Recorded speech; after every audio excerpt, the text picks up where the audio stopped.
Hai teman-teman semua, terima kasih sudah klik video ini untuk belajar kimia bersama-sama. Hari ini, kelompok kami yang terdiri dari Ingrid, Firdaus, dan Novita akan melakukan uji coba mengenai sel volta. Apa sih itu sel volta? Sel volta adalah sel elektrokimia di mana energi kimia dari reaksi redoks spontan diubah menjadi energi listrik. Reaksi redoks spontan itu adalah reaksi redoks yang terjadi dengan sendirinya.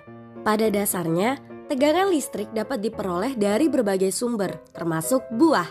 Buah yang sering dijadikan sebagai makanan, minuman, dan sumber vitamin untuk sistem pertahanan tubuh ternyata memiliki kemampuan untuk menghasilkan listrik, khususnya untuk buah yang memiliki tingkat keasaman tinggi. Biar kalian makin percaya, gimana sih buah bisa menghasilkan listrik? Yuk simak praktikum dan pembahasannya. Jadi, pada praktikum kali ini kami menggunakan buah nanas sebagai objek penelitian. Nah, yang perlu disiapkan adalah 1 buah nanas, 1 buah lampu LED sebagai indikator adanya listrik, 5 buah koin tembaga sebagai katoda, 5 buah paku sebagai anoda, dan 5 pasang jepit buaya beserta sarungnya yang sudah dirangkai untuk dipasangkan di elektroda positif dan elektroda negatif. Langkah pertama yang harus dilakukan adalah potong buah nanas menjadi 5 bagian secara horizontal. Kemudian, tancapkan koin pada nanas. Langkah berikutnya, tancapkan paku di samping koin tadi. Setelah semuanya sudah tertancap dengan benar, pasangkan kabel dan jepit buaya dengan rangkaian seri. Jepit buaya sarung merah pada koin tembaga dan jepit buaya sarung hitam pada paku. Selanjutnya, sambungkan bagian yang hanya terjepit satu sisi untuk dihubungkan ke kawat lampu LED. Dan lampunya menyala. Akhirnya menyala. Kami melakukan percobaan tidak hanya sekali. Ketika kami menggunakan 3 potong nanas, lampu tidak menyala sama sekali.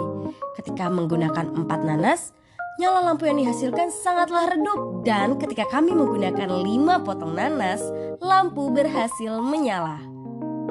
Kok bisa ya? Kita simak pembahasannya yuk. Keasaman pada beberapa jenis buah mampu menghasilkan listrik karena bersifat elektrolit. Nanas ternyata dapat menghasilkan arus listrik. Hal itu telah dibuktikan dengan eksperimen ini. Yang harus diingat di sini adalah elektroda. Tanpa adanya elektroda, nanas tidak dapat menghidupkan lampu. Walaupun nanas telah diketahui dapat menghasilkan arus listrik ini hanya dapat dihantarkan melalui katoda dan anoda. Seperti yang tadi sudah kita lihat, untuk menghasilkan listrik, nanas harus dihubungkan dengan elektroda berupa tembaga dan seng yang dirangkai secara seri. Mengapa demikian? Karena nanas merupakan suatu elektrolit, sedangkan tembaga dan seng merupakan suatu elektroda yang tidak dapat menghasilkan listrik jika tidak dihubungkan dengan suatu elektrolit. Koin di sini merupakan katoda, sedangkan paku merupakan anoda. Reaksi antara elektrolit dan elektroda tersebutlah yang dapat menghasilkan listrik. Ini adalah hasil perhitungan kuat arus listrik sel volta dari buah nanas. Wah, biasanya buah hanya dimanfaatkan sebagai sumber makanan. Banyak dari kita yang tidak mengetahui bahwa ternyata buah, khususnya yang memiliki sifat asam, dapat pula dijadikan sebagai sumber energi listrik. Oke, kalau gitu aku pamit undur diri. Sampai jumpa pada pertemuan praktikum berikutnya. Sekian, terima kasih.